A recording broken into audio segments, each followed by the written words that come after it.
sa'yo.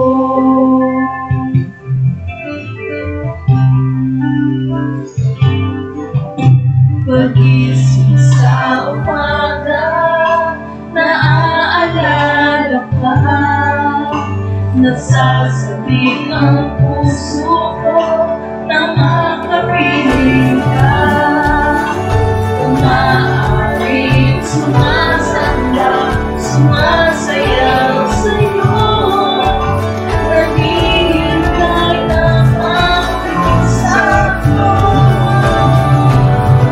Ayaw kong magkulang ng kapangyarihan mo. Ayaw kong magkulang ng kabanalan mo. Jesus, dakilang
Magandang araw po sa ating lahat.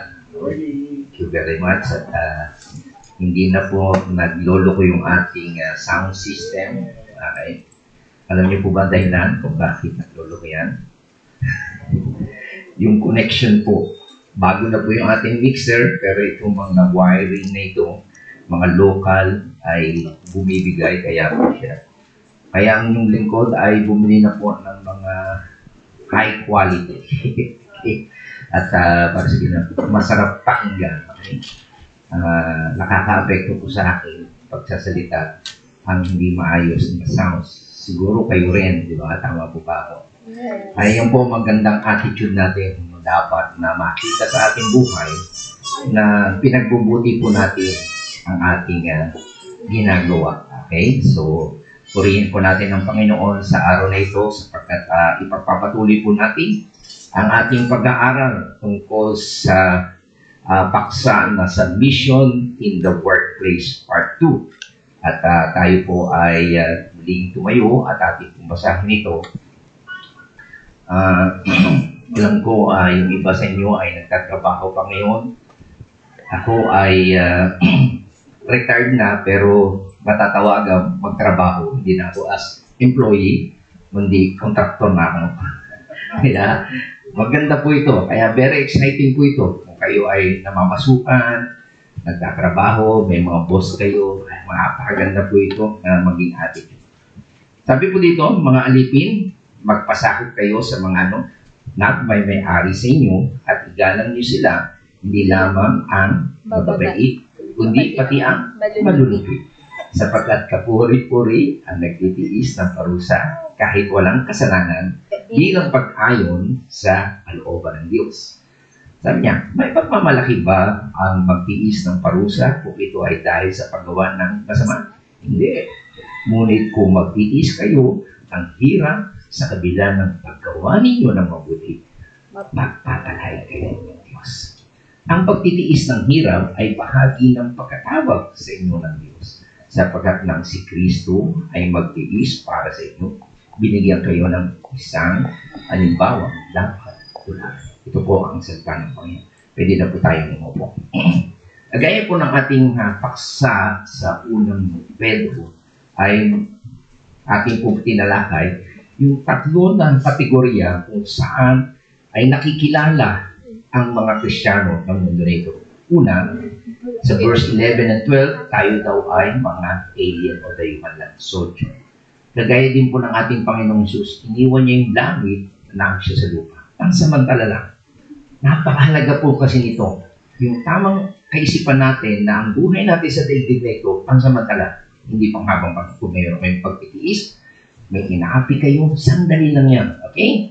Yun po ang napakahalaga na isipin natin. Pangalawa, bagamat tayo ay heaven citizen na papunta na sa langit, tanda natin, nandito pa rin tayo sa lupa. Nakatungtong pa rin tayo sa lupa. So, wag yung isip, hindi na ako susunod sa batas. Trapiko. Pag hindi ka sumunod sa batas, trapiko, mahuhuli ka ng NCAP. Okay? Alam mo yung non-contact apprehension. Halisi. Okay? O kaya naman overspeeding ka, mababang ka, tama. So, kinakailangan sumunod ka pa rin sa batas dito sa lipunan. Maging mabuti kang citizen o mamayan ng Pilipinas, okay? O sa Australia ka man o whatever. So, pangatlo, sa ating pag-aaral ngayon, sa 18 and 20, we are servant o employees, di ba? Karamihan sa atin ay nagtatrabaho, okay? At ang nakita natin sa ating pag-aaral ng isang linggo, ang katuruan na laging umiiral sa ngayon ay yung rights natin, karapatan natin. At maging sa mga employer, di ba? Kaya sila may mga union, pinaglalaban nila hanggang gusto nila ipasara yung mga kumpanya. Tama? So, ayon sa ating pag-aaral, bilang mga mananampalataya, hindi natin concern yung rights in this world. Ang ating concern sa ating pag-aaral ay maging masunurin at be submissive in this world. Okay? Kaya nga ay magpasako po tayo sa ating mga amo. Yun po yung ating pag-aaral. Kasi ang dahilan, ito nga yung sinasabi sa inyo na isipin nyo na we are alien. Pansamantala lang. Kasi we will inherit yung mga privileges natin sa mundo na darating. Saan yun? Sa kalangitan. Okay? Kaya, habang nandito tayo sa lipunan o sa mundo na ito, there is no place for rebellion in the life of Christians. Kasi nakakalungkot po, may mga militant na tinasabing Kristiyano, pero nagre-rebelde po sila at sumasali nga po sila sa mga union, pabaksakin yung gobyerno. Sabi, nasa katwiran tayo, malaya na tayo, gamitin natin. No, mali po yun. At ito yung ating pag-aaral. Kaya din ang isang ilustrasyon na napakaganda na ilustrasyon natin last Sunday. Okay. Na si David, yung buhay ni David, diba? Inanoint na siya. At si David ay mayroon na siyang karapatan na magulo. Siya na yung new king at yung unang hari na si Saul ay isinet aside na. Okay? Kung iisipin natin na si David nga ay itinalaga ng hari at siya ay mayroon ng karapatang mamuno sa bansa. Tama? Pero ano nangyari? Nagalit si Saul. Siya naging fugitive for 1.5 years, di ba? At makikita natin dito sa ating storya, yung summary, makikita natin na itong tao na ito, si David, ay namaltrato siya. David here is a man whose life was continually threatened. Tinatakot siya. He is a man not because of any crime he committed.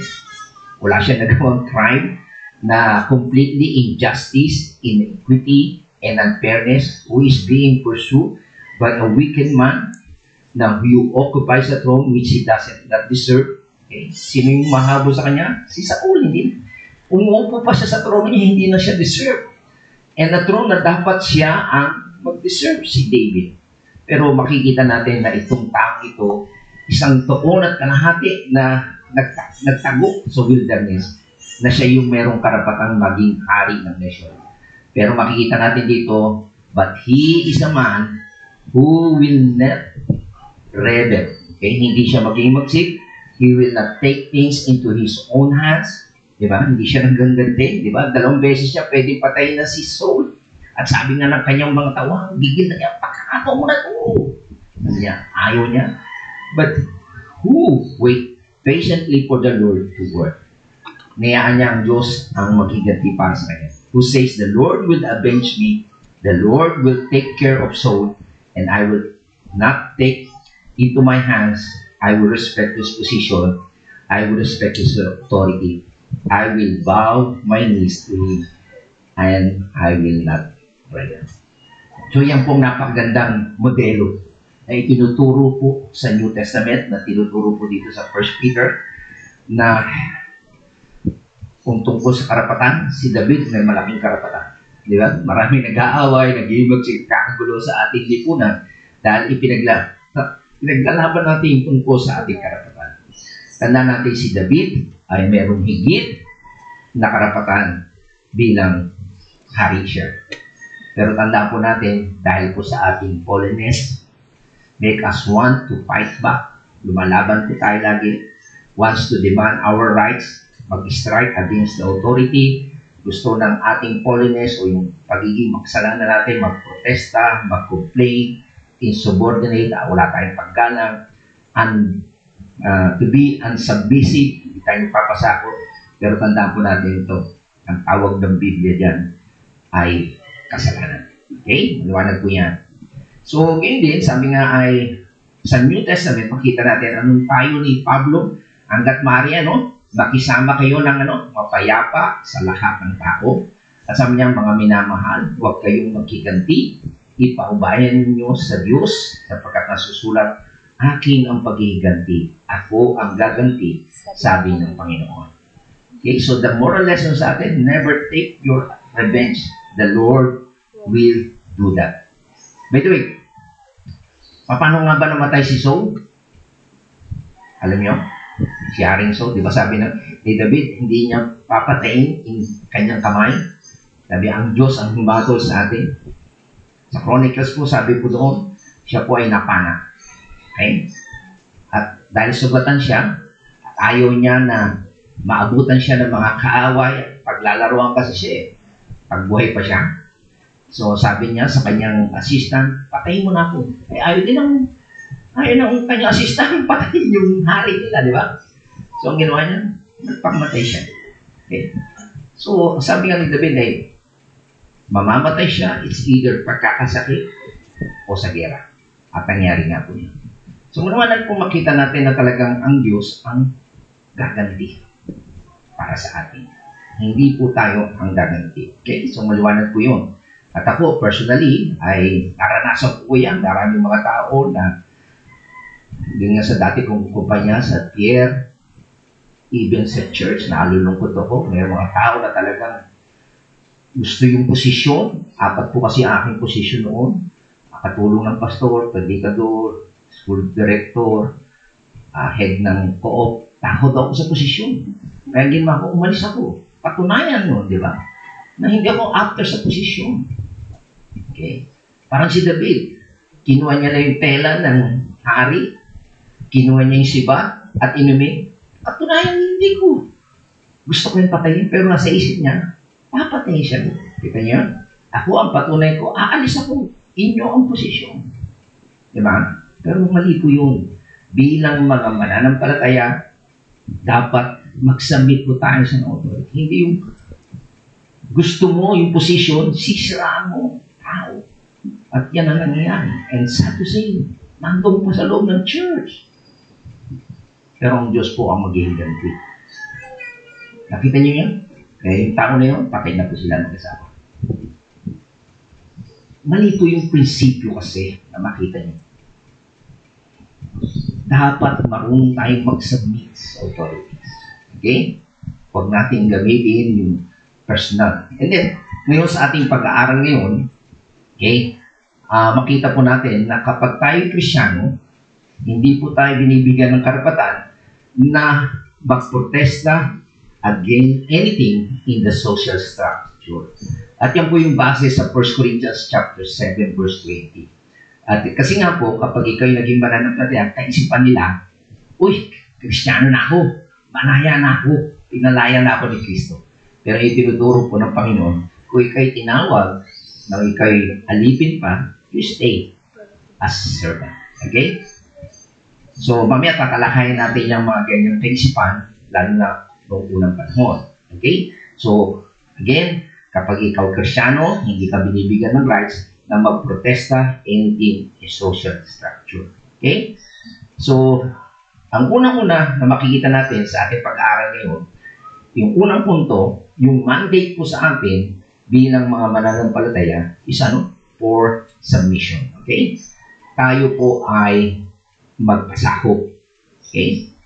Ano po yung sinabi sa verse 17? Mga alipin, magpasakop kayo sa mga ano? May ari sa inyo at igalang ninyo sila, hindi lamang ang mababait, kundi pati ang malulupit. Okay? So, very simple ang mandato sa atin o inuutos sa atin habang tayo bilang mga mananampalataya, bilang mga alipin o servant, we submit. Okay? Maliwanag po ba yun? At para po maintindihan natin, titingnan natin yung social background ng panahon noon. Okay? Nung sinulat ito ni Pedro, okay? Ano yung background? Okay? Para maintindihan niyo. Ang pinaka-dominant, okay? Nangunguna pong social structure, kalakaran po noon in the Roman Empire at the time of the New Testament was slavery. Nung una, hindi masyadong popular ang slave. Pero nung dumating po ang Roman Empire, nung kinonquest nila ang Israel, okay? Ang ginawa po nila, ang lahat po ng nasasakupan nila, lahat ang preso nila o prisoner nila, ay ginagawa nilang alipin. Okay? Marami din po namang alipin noong araw ay minamahal. Many slave ay pinagtitiwalaan ng pamilya, parang member na ng pamilya. Pero sa kabila noon, merong maganda ang trato at meron din namang hindi. Ang nakakalungkot, yung hindi nga maganda ang trato, ang tingin sa kanila, hindi tao. Okay? Bagay lang. Okay? Parang machine ka. Okay? A slave was considered a thing. Bagay, wala. Paramdam. Alright? Ginagawa kang machine lang. Hindi nararamdaman kung pagod ka na ba o masasaktan ka na. Hindi. Ang trato po sa kanila ay hindi tao, kundi bagay. Sila ay walang legal rights noong araw. Okay?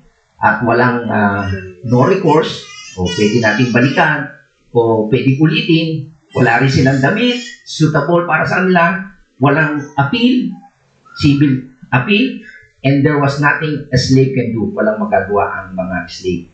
Kasi, he was not a person, he or she was a thing with no legal right. Okay? Ang mga slave nung araw ay walang pag-aari. Kung meron man sila, ay baliwala iyon. Okay? Wala pong justice para sa kanila at walang court of appeal.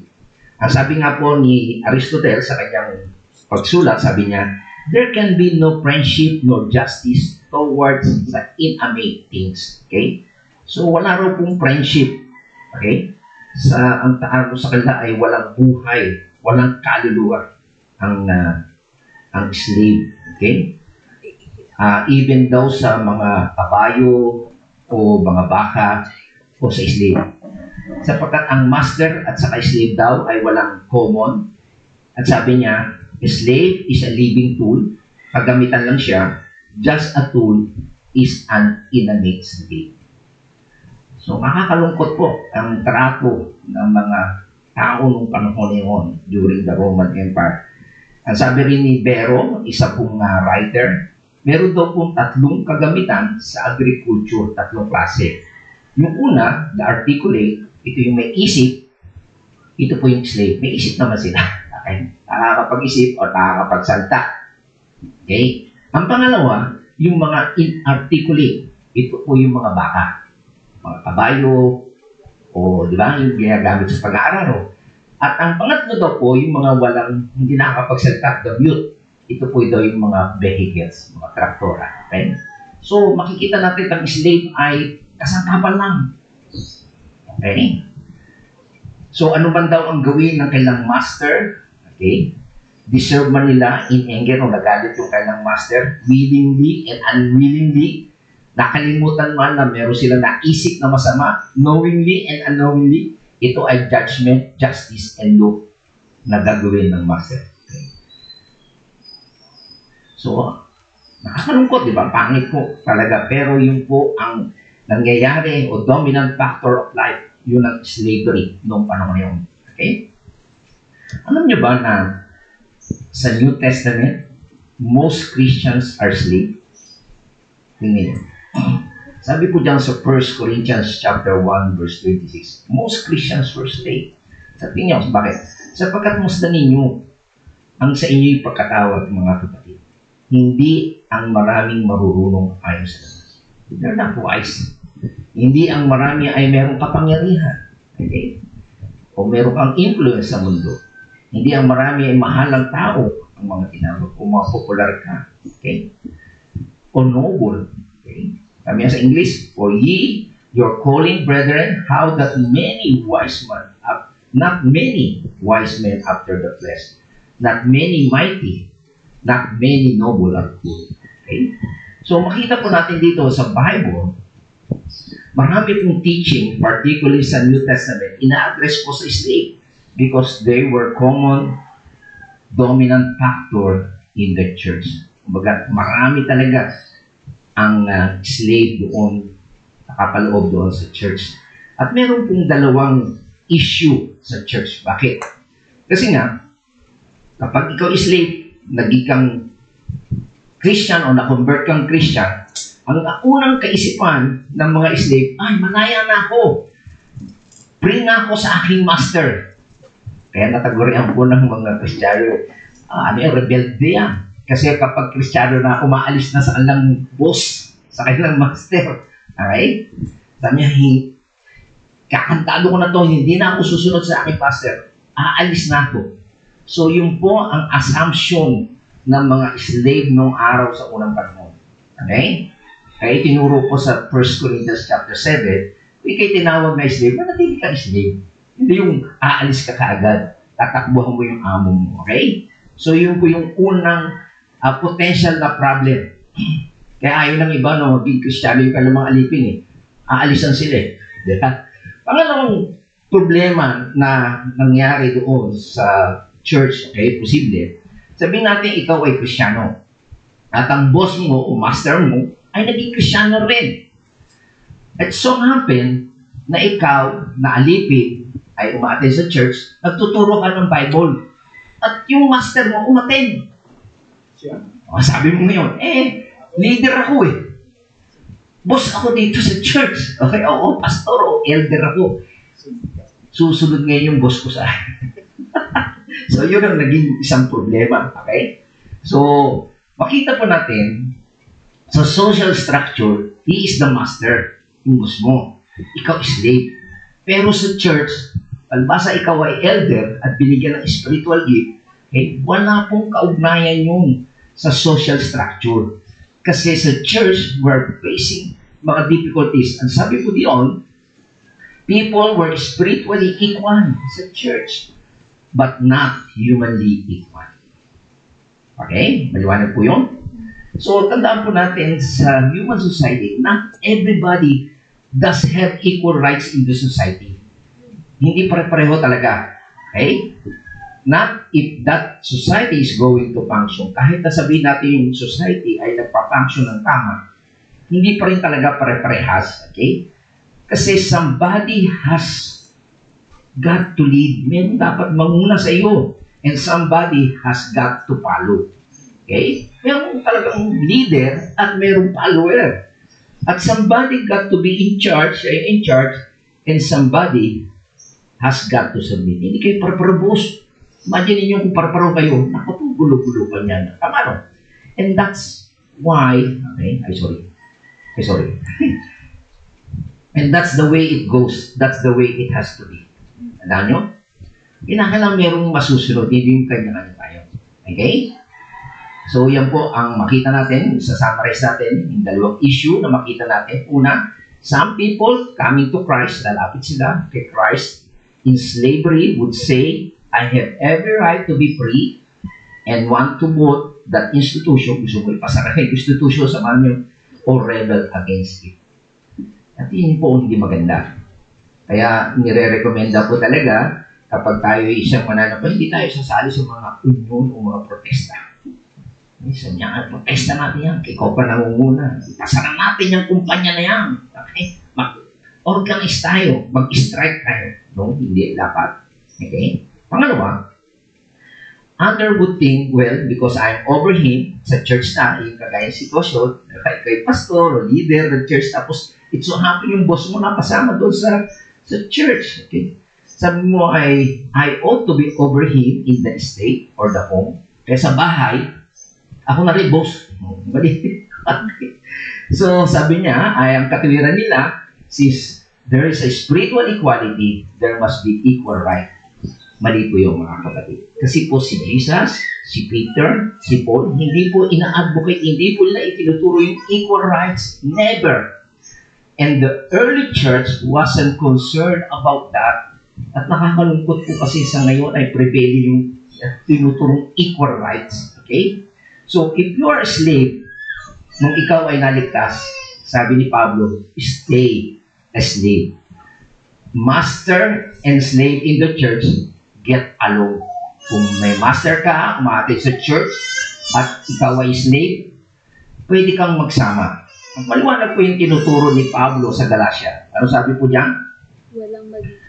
We have spiritual equality. Tingnan nyo, wala na magiging Hudyo o Grego. Alam natin, mataas ang tingin ng mga Hudyo kapag ikaw ay hindi, di ba? Ethnical or race, di ba? Wala man lang magiging alipin o malaya o status mo sa lipunan. Slave ka man o malaya o master ka, wala na.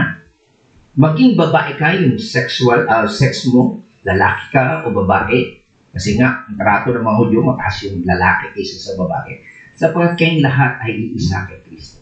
Kita niya. So, yan ang turo ng Biblia. Okay? Pwede kayong magsama ng maayos. Okay? So, kapag ikaw ay naki Kristo, in Christ, wala na yung slave, bond, or free, Jew or Greek, male or female. Kasi meron tayong tinatawag na spiritually equal tayo. Okay?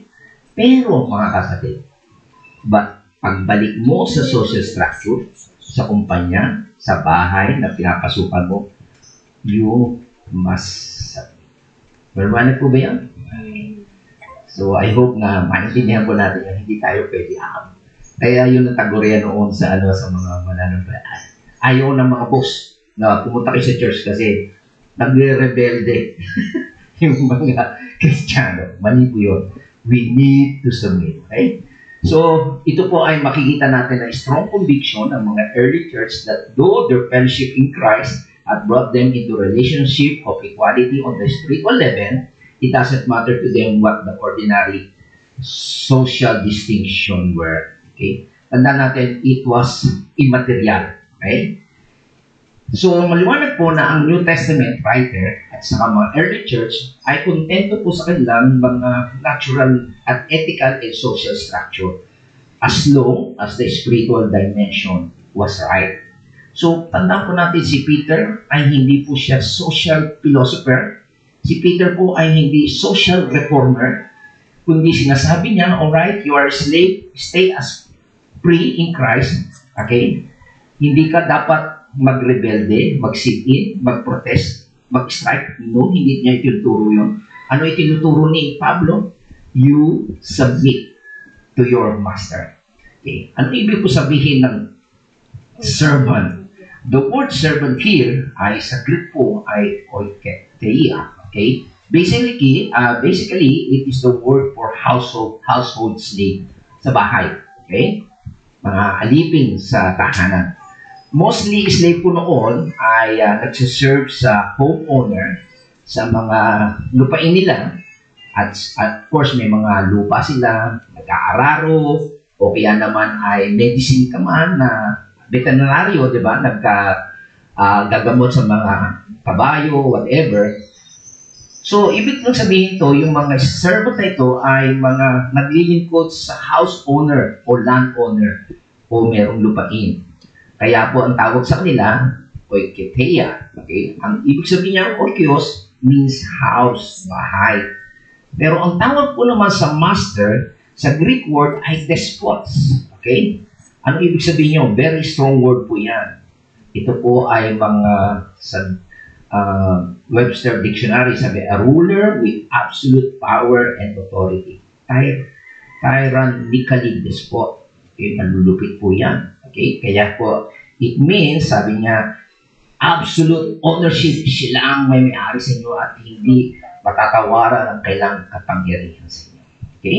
So, sinasabi dito na ang household slave ay maging submissive. Hindi lang minsan, kundi continually be submissive. Okay? So, yan po ang tinuturo ng Biblia. Sabi niya, mga alipin, magpasahod kayo sa mga nagmay-may-ari sa inyo. At ang dapat na maging attitude natin? Igalang. Hindi. Sige sir, susund ako. Galit eh. Hindi. May pagkanyas po, mga yes. Okay? Maliwanag? It's an attitude, mga kapatid. Pwede kang sumunod eh. Di ba, mga anak? Susunod nga na, dadalbog naman ko eh. Di ba? Hindi, sabi dito, may paggalang. Maliwanag lang, sabi niya, with all respect. Paano? The word na respect dito ay ginamit po ay phobos. Galing po yan sa salitang phobia. Phobias. Okay? Anong ibig sabihin yun? It means fear. Do it with fear. Natatakot ka. Ano nga ba ibig sabihin ng fear na ito? Nangihinig ka. Ang sabi po dito ay ibig sabihin po yung fear of God here, not the fear of man. Tingnan niyo po yung background. Sa 1 Peter chapter 1 verse 7, sabi niya, fear God. Igalang ninyo ang lahat ng tao at mahalin ang mga kapatid kay Kristo. Mamuhay kayo ng may takot sa Diyos at may paggalang sa Emperador. So the background na sinasabi ni Peter dito, yung fear ay hindi ka takot sa tao. Eh, pag kasi takot ka sa tao, pag nandiyan lang si boss. Pag wala si boss, hindi ka takot. Pero kapag sa Diyos ka, wala man si boss, may paggalang ka pa rin. Kasi alam mo, nakatingin sa iyo ang Diyos. Tama? Kaya napakaganda po na mga Kristiyano ang magiging employer mo o mga tauhan mo. Okay? Kasi may takot po sila sa Diyos. At sabi din po sa 1 Peter chapter 3 verse 2, meron po tayong fearful behavior. Sabi sa pagkamasid nila ng inyong galing may hin at may takot. So, sa ating pakikipag-ugnayan, sa ating mga amo, ay mahinhin tayo at mayroong takot. With respect. Talagang yung takot yun ay hindi tayo takot na maparusahan, kundi may respeto. Diba? Ayaw mo siyang bastusin. Ayaw rin yung mamaya ay makita natin na hindi tayo pakitang tao. At sabi pa dyan sa 1 Peter chapter 3 verse 15, kanya, kundi inyong ariing banal si Kristo na Panginoon sa inyong mga puso na lagi kayong handa sa pagsagot sa bawat tao na humingi sa inyo ng katwiran tungkol sa pag-asang nasa inyo kapag daw kayo tinatanong, bakit ka ganyan? Okay? Sabi, sumagot daw kayo ng ano? Ngunit sa kaamuan at takot. Okay? Maamo at may respeto. Hindi nga ba mo, kasi Kristiyano na ako niligtas na ako malaya na ako, hindi ako mabasa sa'yo. Hindi pwede ganoon. Kundi may kaamuan at may respeto. Mga po ba yun? Hindi ka pwedeng magmula, born-again na ako, Kristiyano na ako, malaya na ako, hindi ako magpapali. Hindi. Okay? So, yung po ang sabi ni Pedro, di ba? Na natin background dito, di ba? Very common ang slavery. Pero kapag naging malaya na, hindi ka magre-rebelde sa mga amo. Bagkos magsasabit ka with fear. So, we are to submissive to our master with all due fear of God. Kaya po tayo sumusunod sa ating master ay dahil sa paggalang natin sa Panginoon. Ngayon, tanong, bakit? Now, why does He say that? Kasi ang gusto ng Panginoon, because God has set up social order and social structure. Ang Diyos po ang nagtatag niyan ng social order and social structure. Siya po ang nagtatag ng tinatawag na employee-employer relationship is designed by God. Merong mag-lead at merong susunod. Okay? So, merong amo at merong employee. Okay? Ang dahilan po, so that they were to submit to the social order para sa safety, for productivity, for the carry-on of the enterprise of human life. Okay? So, yan po ang purpose po niya na meron tayong employer and employee. Kahapon, meron po kaming ginawang sa electrical. May kasama ako, sabi niya, Pastor, kung ang cutter. Hindi nahanap yung cutter. Sabi niya, Pastor, pwede na yung pliers. O, mali dapat kasi cutter yun. Kasi live po yun. Bakit? So, madali sila, boom! Mali talaga. So, 2 beses na po yun na yung may proper tools kasi. Kapag nagkakat po kayo, cutter lang kasi ang dulo yung pangkat. Ang pliers po nando sa gitna. So, pag pwedeng pagbuka mo yun sa side po yun sa ano. Okay? So, what I mean, yung mga employer mo o mga boss mo, alam nila po ano. Kasi yung kasama ko ay matagal lang hindi siya nasa niya. So, matagal na kasi ako hindi mahawak ng sa electrical. Okay? That's the reason. So, dapat ito gawin mo. Hindi ko hindi kasi patakit. Nagawa nyo? So, meron talagang dapat sumunod ka lang. Hindi yung ikaw yung gusto mo. Intindihan niyo po ba yun? For your safety, for your productivity. Kasi ako, marami po akong tools. Pastor, bago to ang tawag mo dito, quick connect kami yan. Marami akong tools, nakikita niyo. Kaya ako nag-i-invest para bumilis. Nakita niyo?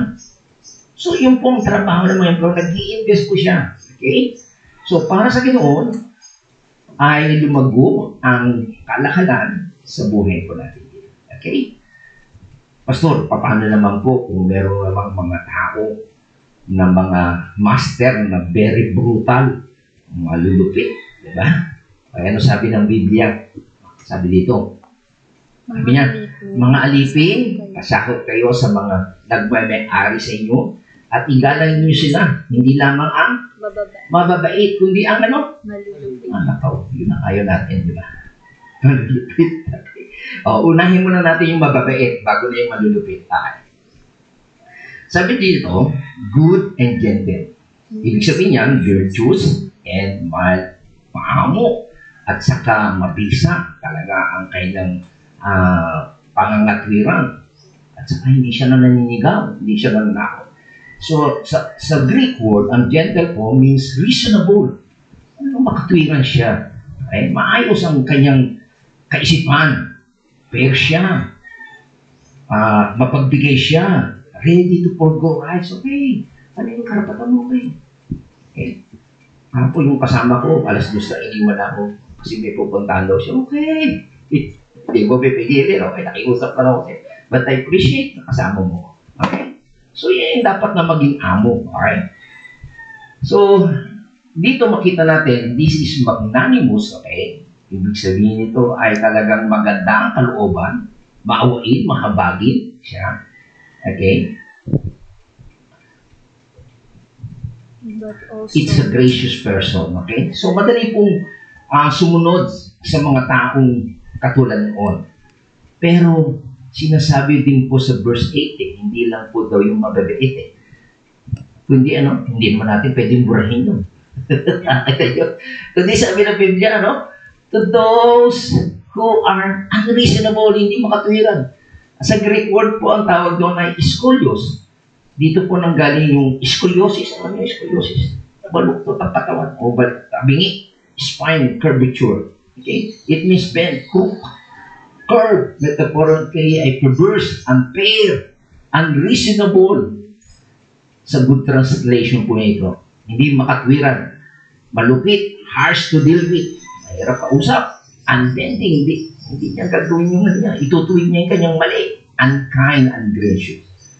Pero, ang sabi po ng Biblia, ano man ang sitwasyon ng boss mo, ang sabi, you need to submit. Okay. Tingnan natin yung isang istorya, makikita natin dito kasi, by the way, kung sa panahon natin ngayon, lilipat na lang ako sa pastor, madali. Di ba? Tama? Kung ganun kalupit ang boss mo, lipat na lang ako. At yung nga po ang aking mission gagawin natin, di ba? Pero sa culture nung araw, mga kapatid, hindi ka pwedeng basta tumakas. Kasi pagkahari ka nila. At pwede ka nilang ipapatay. Kaya tingnan nyo yung isang istorya na sinasabi ni Paul kay Pilimon. Okay, basahin natin. Tingnan nyo yung istorya. Sabi ni Pablo kay Pilimon, marahil nalayo sa iyo si Onesimo. Si Onesimo po ay alipin ni Pilimon. Kaunting panahon upang pagbabalik niya, makasama mo siya habang panahon. Hindi lamang siya bilang isang alipin, okay, si Onesimus po ay slave o servant, kundi bilang minamahal na kapatid. Naging believer po ito, si Onesimus. Napamahal na siya sa akin. Ngunit lalo na sa iyo, hindi lamang bilang isang alipin, kundi bilang isa ng kapatid sa Panginoon.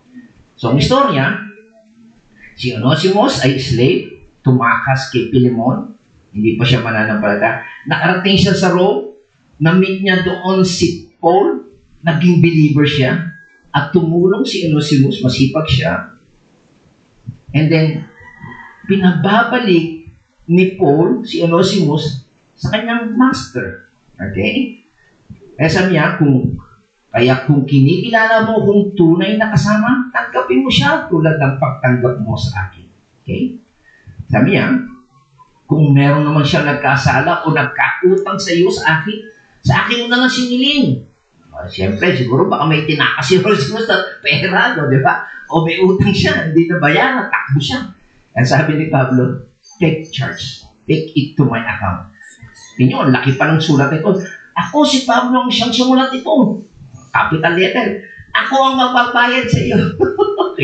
Hindi po pwedeng yung utang ay hindi niya baliwalain. Ako magbabayad sa iyo. Hindi ko na dapat banggitin na utang ko sa akin ang iyong pagkilala kay Kristo.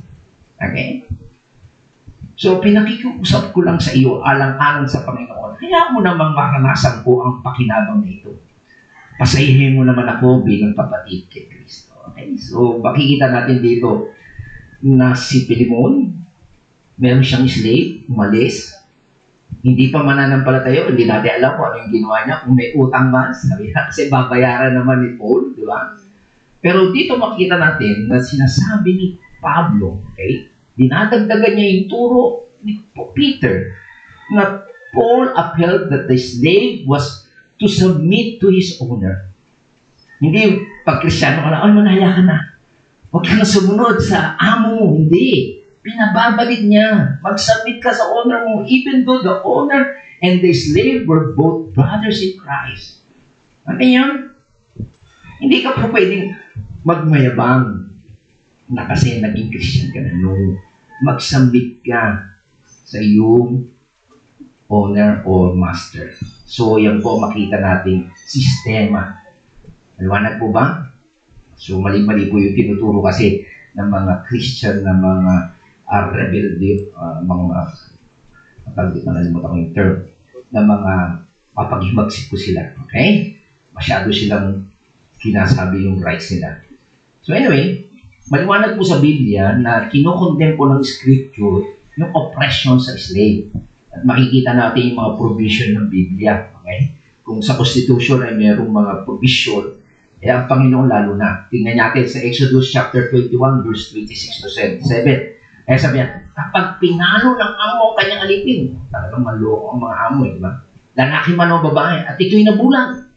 Anong gagawin? Palayain niyo ang alipin niyo bilang kabayaran sa matang wala. Kita niyo? Sobrang namang pagpalo, nagulang, no? Okay, pag nag-ganoon, may right siya na malaya na siya.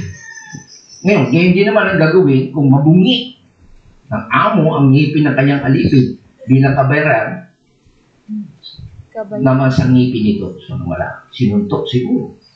Okay? Nawala ang ngipin. So, anong rights mo? Anong sinasabi ng Biblia? Malaya ka na. Okay? Ano pa sinabi sa Deuteronomy 23 verse 15 to 16? Ang isang aliping tumakas, siguro malupit talaga amo, at lumipat sa inyo at huwag ninyong ibalik sa dati niyang amo. Kasi wala, malupit siguro. Okay? Manatili siya, manatili siya sa inyo at hayaan niyo siyang tumira kung saan niya gusto sa loob ng inyong bayan. Huwag niyo siyang aapihin. Kita niya, sobra na siguro, nakakaroon ng pagtaka. Wala ba dito si Chris? Wala eh. Alam yung istorya ni Chris sa Malaysia? Binubugbog siya ng kanyang amo. Manay kwento ko na sa inyo, pasa-pasa ang mukha niya. Kasi ko, tumakas na. Okay. So, mabuti lang ang Panginoon na, ay, pala si Chris. Okay. So, sa biyaya ng Panginoon, nakaalis siya. Payat siya nun, makakaawa. O pagdating dito, ayan, tumaba na siya. Diba? Hindi sinasabi ng Biblia. Nakakaawa, ayaw nating palipin. Gano'n. Okay? Leviticus, sabi po diyan, sa Leviticus 25, verse 39 to 43, sabi niya, kung dahil sa labis na kahirapan ay mapilitan ng isang Israelita na ipagbili sa inyo ang kanyang sarili, eh, wala, nahihirapan eh. So, siyempre, ibebenta niyo kayong sarili para maging alipin. Sabi, huwag niyo siyang ituring na alipin. Sabi, ang dapat lang ituring niyo siyang katulong. Kasambahay, tawag nila natin yun, diba? Kasambahay o dayuhang umuupahan lang.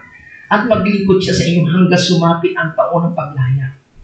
That, Jubilee, year of the Jubilee. Sabi sa 41, pagdating ng panang iyo, palayain siya, pati ang kanyang mga anak, upang bumalik sa kanyang pamilya at ari-arian. Kita niya. So, kung kuhanin yung ari-arian niya o anak niya, oy, may utang ka sa akin, ha? Ibigay mo yung anak mo para maglingkod sa akin pambayad. No. Hayaan mo siya. Okay? So, napakaganda ng trato ng Diyos. Ayaw niya ng alipin. Okay? And then, ang sabi ng Panginoon sa Leviticus 25, verse 39, ito na pala 43, ako si Yahweh ang naglabas sa kanila sa Egyptyo, hindi sila dapat ipagbili upang maging alipin.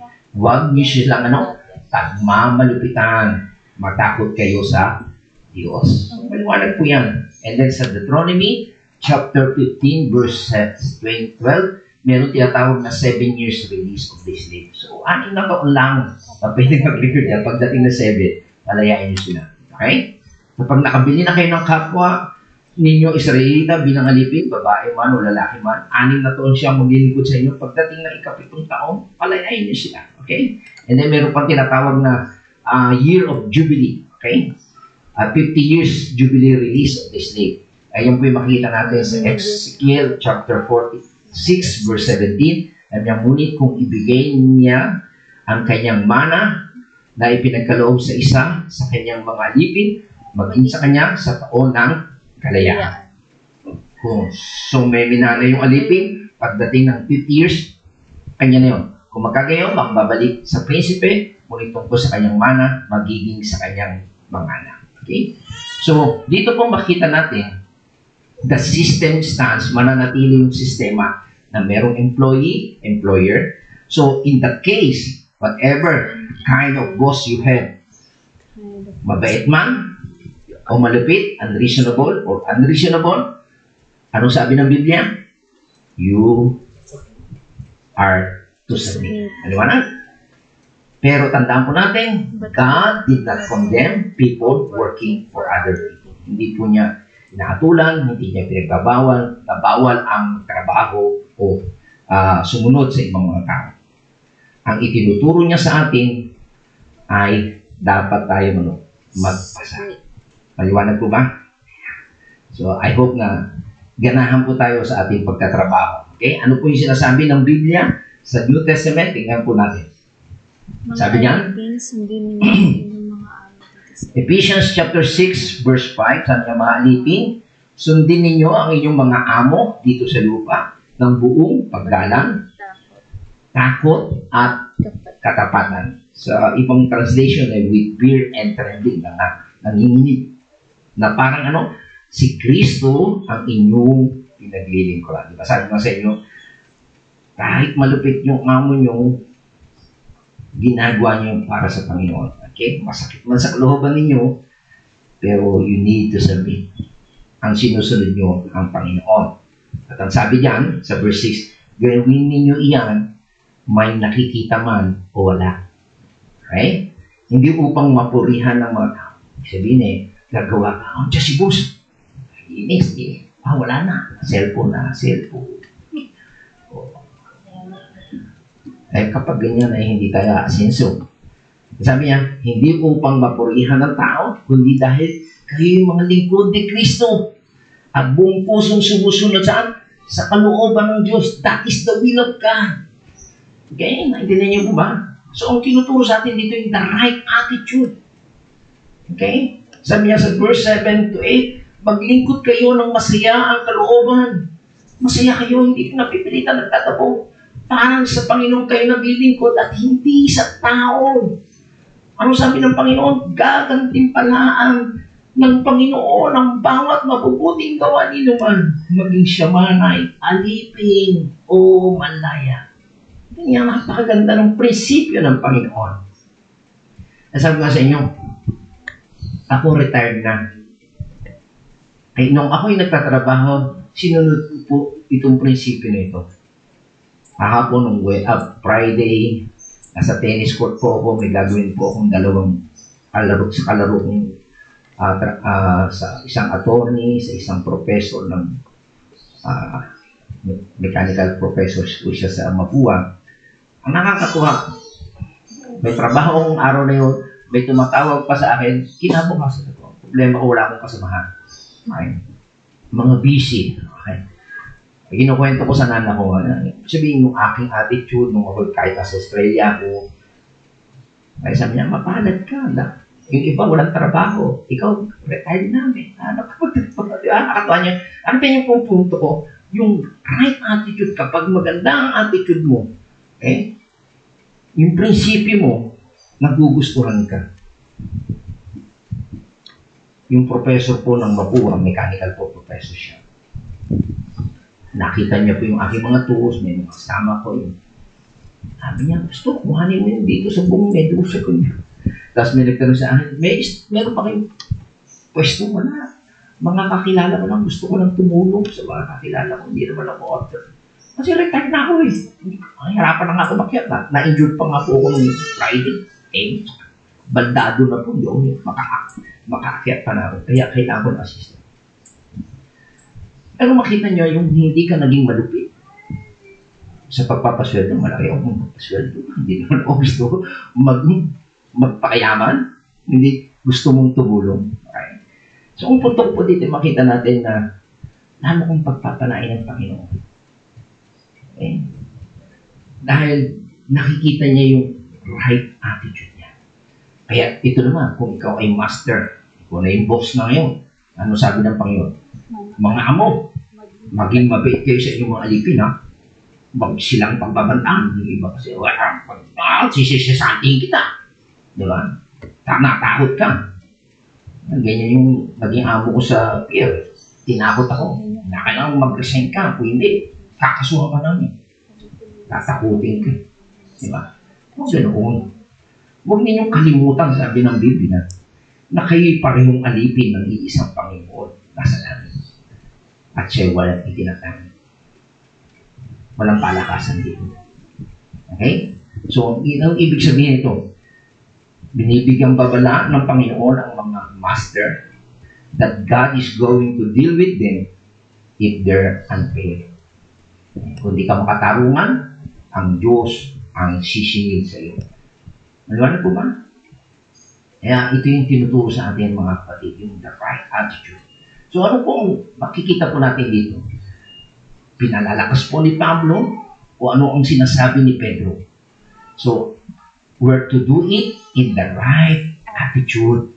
Sincerity of the heart. Galing sa puso po natin ginagawa natin as we were serving Christ. Kasi kung wala sa loob mo, pangit talaga trabaho ko eh. Pero kung masaya ka, nag-i-enjoy ka eh. Diba? Lalo na po yung ako, ang attitude ko, makatulong. Hindi para kumita. Huwag malaki ang pag nangontrata ka ng electrical, malaki. Okay?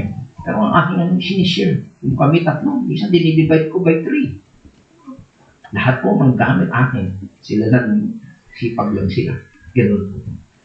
So, ang mandato po sa ating mga kapatid, okay, sa mga Kristyano, no walkouts, no strike, no holdouts, no protest, no mutiny, o maghihimagsik, ano instruction sa atin? Mandato, submission.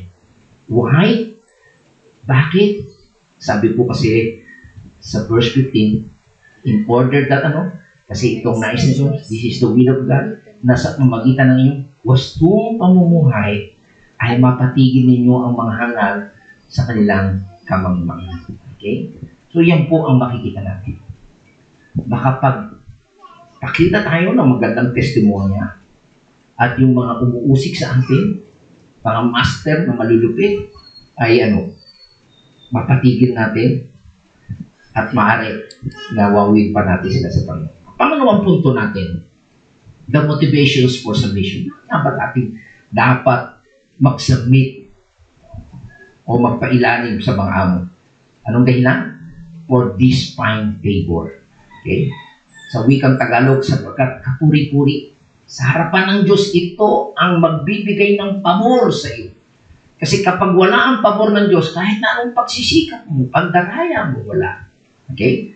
For these fine favors, if for the sake of conscience toward God, a person's bear up under sorrows, even suffering and justice. Sapagkat, sa Tagalog, sapagkat kapuri-puri ang nagtitiis ng parusa, kahit walang kasalanan, bilang pagsang-ayon sa kalooban ng Diyos. Kasi minsan talaga politically, gagawa ka ng istorya, sisiraan ka nila. Gumagawa ka na ng tama, sisiraan ka pa nila. Mabuti na yun, sabi ng Panginoon. It finds favor sa Diyos.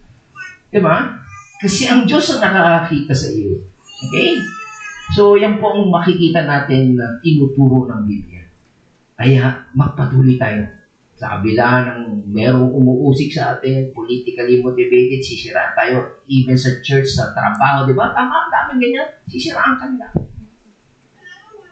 Pero, sabi ng Panginoon, kapuri-puri ang nagtitiis ng parusa kahit walang kasalanan. Bilang, bakit mo ginagawa yun? Bilang pagsang-ayon sa kalooban ng Diyos. Okay? So, what does God expect us in the workplace? Anong ina-expect niya sa ating pagtatrabaho? He expect us to submit, hindi reklamo ng reklamo, grudgingly, or cantankerous. Ibig sabihin nun, na iirita, to deal with, pang hindi maayos kausap, or ugly, masama ang ugali mo, o sullen spirit, yung sumpungin ka. Minsan ano ka ba? Pagwanan mo ba? O ano ba? Kinain mo? Hindi ka noon. Hindi, reklamo tayo na reklamo. Hindi ka tayo makasundo. Kahit ugali mo, hindi ganyan ang mga mananampalataya. Kundi ano sabi sa Ephesians chapter 6 sa ating pag-aaral kanina? With fear and trembling. Okay? So, ibig sabihin, fearing God, that is fearing God's chastening on you if you don't do it right. So, natatakot tayo, napaluin tayo ng Diyos kapag hindi tayo gumagawa ng tama. Okay? So, maliwanag po yung mga kapatid na tingnan nyo ngayon ang inyong workplace ngayon. Masaya ba kayo? O nagreklamo kayo? Kayo ang mga sagot niya. Ang sabi dito, kinakailangan magsabit po tayo. Okay? So, maaari na hindi healthy ang ating workplace dahil hindi po tayo natatakot sa Diyos na gawin yung ating gagawin. Dapat meron tayong right attitude. Okay? So, hindi lang po yung pakitang tao ang ating paglilingkod, kundi kahit wala pong nakakakita sa atin. Hindi yung pag may andiyan boss natin, busy-busy, happy-happy, as long as they're looking. Pero pag wala na, nakapur ka, chismosa na, dami ng mga marites. Diba? So, sabi dito sa Ephesians, kagaya kanina, doing the will of God from the heart. Ginagawa natin yun, mag-is po tayo. Okay? At ang sabi po ng Panginoon ay pagpapalain po tayo. Okay? So back there with fear and trembling, and that's the fear of chastening on you if you don't do it right. So, tinitingnan ko rin po yung karanasan po na maaaring bakit kaya ganoon minsan. Hindi ka naman perfecto, maaaring may mali kang attitude kaya minsan papaluin ka ng Panginoon at tinahayaan na kaya na dumaan sa mga ganoong pagsubok. But again, napakaganda po ng itinuturo ng Panginoon, the right attitude. At kaya nga po, sa biyaya po ng Panginoon, hindi na po ako namamasukan, kundi ako na yung tinatawag ngayon, magtrabaho. At natutuwa po naman yung iba. At po, ano yung sinasabi ng Biblia? Ginagawa. Ako na nga yung sumusuko rin. Okay? Pero kahit masakit sa katawan, pero masaya ka kasi pag may natutulungan ka. So that's the right attitude. Ano sabi po dito? Anong end result of pag ginawa natin to? Ang sabi ng Panginoon, the Lord will pay you back for all your effort. Okay? Kita niya? So, nakakatuwa po, ay yung sabi ko siya, pasensya na, hindi ko naman iinano yung sarili ko, to God be the glory. Pero napakaganda po talaga na sundin natin ang Panginoon with the right attitude. Okay?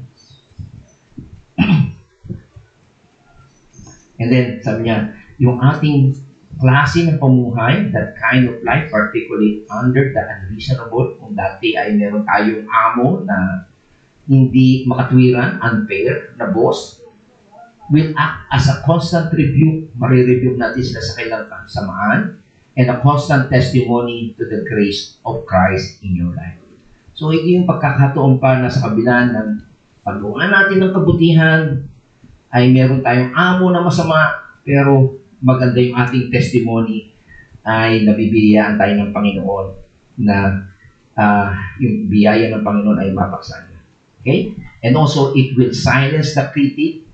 Okay? And perhaps even lead them to the knowledge of the Savior. Okay?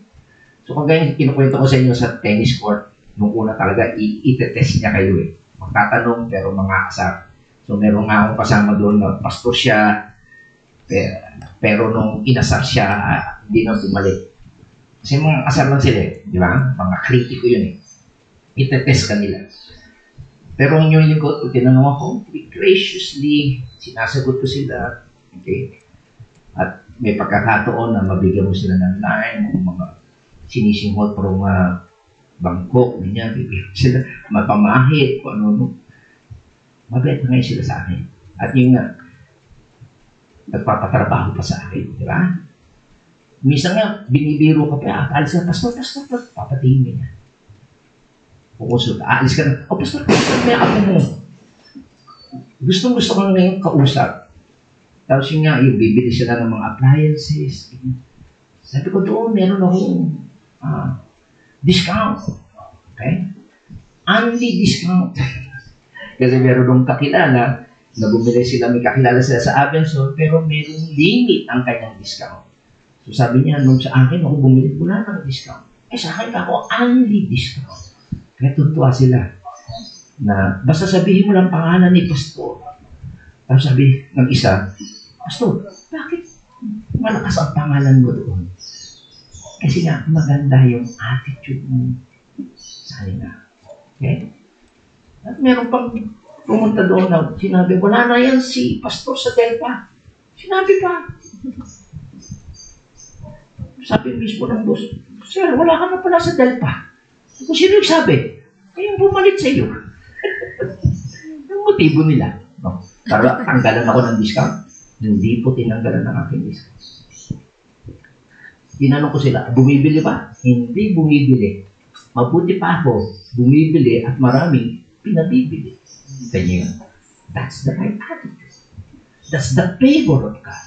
Hindi mo sinasarili, kundi ine-extend mo pa sa iba. Kaya yung mga kasama ko sa tennis ko, Father, hindi na ako inaasal. Kanya yun. That's the good testimony.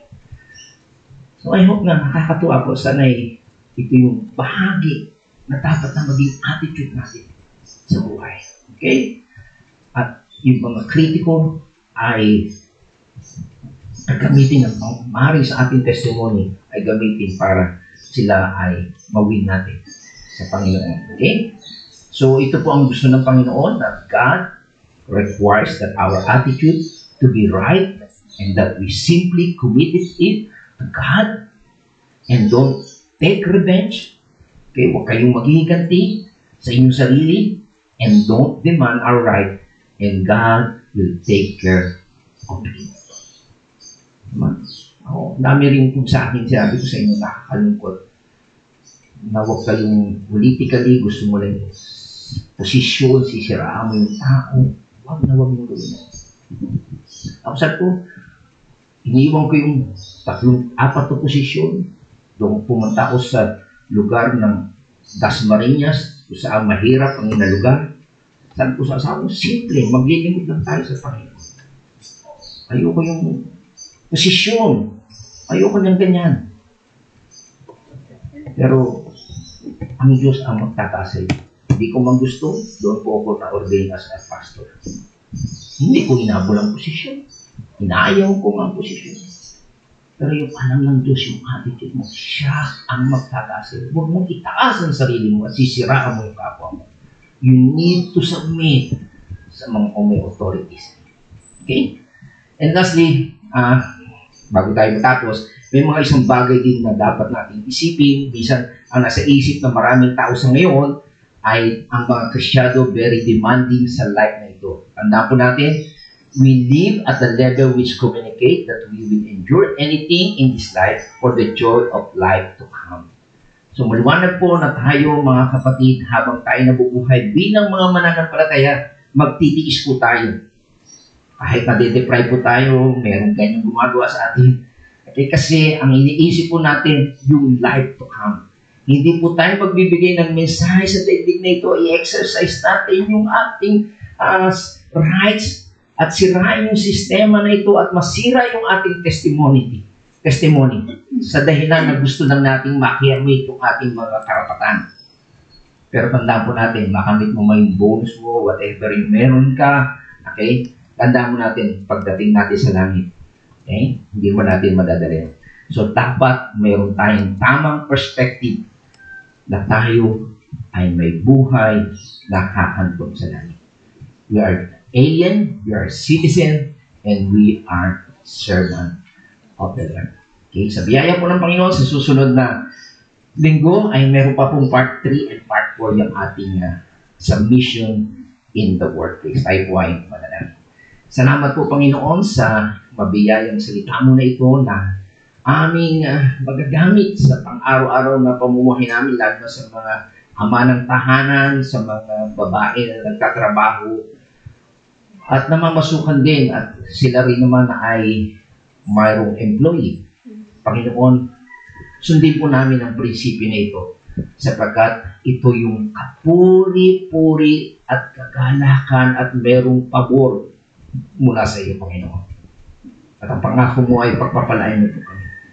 Salamat po, Panginoon, sa iyong kabutihan, kahabagan sa iyong lingkod, sa kabila ng marami kong karanasan, pero kinomfort mo po ako. At ito ay nagagamit ko ngayon to other people, Lord. At sana ay maging hamon po ito sa aming mga kapatid habang kami nag-work dito sa mundo na ito. Kung meron man kami mga amo na malupit at unreasonable, ikaw po ang bahala sa kanila. Turuan mo po kami makapagtiis at ma-enjoy yung aming trabaho. Maging motivation po namin ang sinasabi ng iyong salita na ito'y katuwa-tuwa, Panginoon, sa ikaw. Hindi na nakakaalam. Hindi kami gagawa, napakitang tao, palakas lang kami, kundi gusto namin na mabigyan ka ng tapurihan. Kaya salamat po, Panginoon, sa magandang encouragement po na ito na maging bahagi ng aming buhay ang magtrabaho at makipagsalimuha o makipagkapwa-tao, lalo na kung mayroon kaming mga kasambahay sa bahay. Dapat tama ang aming pagtrato sa kanila, Panginoon. So yun namin binabalik ang papuri, ang pasasalamat at paglalahati sa pangalan ng aming Panginoon Jesus. Amen at amen. Purihin po natin ang Panginoon.